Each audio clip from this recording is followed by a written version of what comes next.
Hello again. I very much doubt if anybody at all watching this video will be surprised to learn that once again we, the ordinary people of Britain, have been played for mugs. Let's face it, that's pretty much par for the course these days.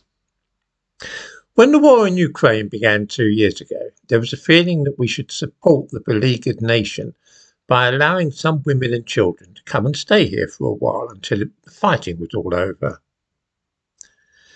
Even at that time, though, there were those of us who thought about the Blitz in 1940 and all those women in London who stayed where they were under the most appalling situations, far worse than anything that's happening in Kiev, keeping going so that when their husbands returned from the war, they would find their homes waiting for them and their wives and children ready to greet them. Not many British women chose to abandon their country during the Second World War. Still, there we are.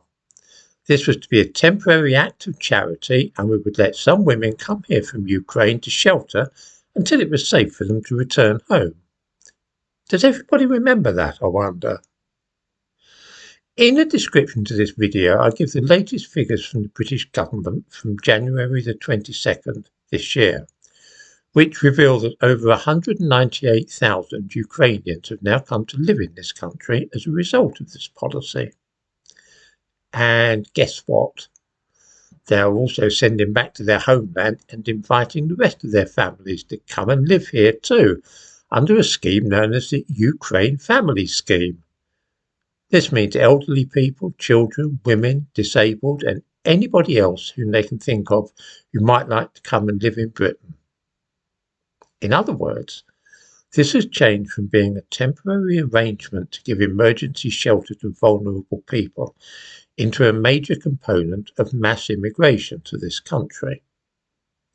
An average of 100,000 people a year is arriving from Ukraine without government's blessing, and there is not the least prospect of their ever going home again. Those people are not refugees at all, they are immigrants. We know this to be true because we need only look at what local authorities are doing. In Somerset, for instance, the council, and I give a link to the newspaper article about this in the description to this video, the council has secured from the government £3.5 million of local authority housing funding, which is being used to purchase 31 properties to house refugees from Afghanistan and Ukraine. There are an awful lot of people on the waiting list for council houses and other social housing in Somerset, and yet those 31 homes are earmarked only for Ukrainians and Afghans. In what possible way is this fair on other people in Somerset? The council have the ability to build 31 new council houses, but will only give them to foreigners. In this way, a well-meaning scheme to provide shelter for refugees from war has become just one more part of the immigration racket in which successive British governments have been involved. Just stop for a moment to think what 100,000 more people entering this country every year from Ukraine means in practice.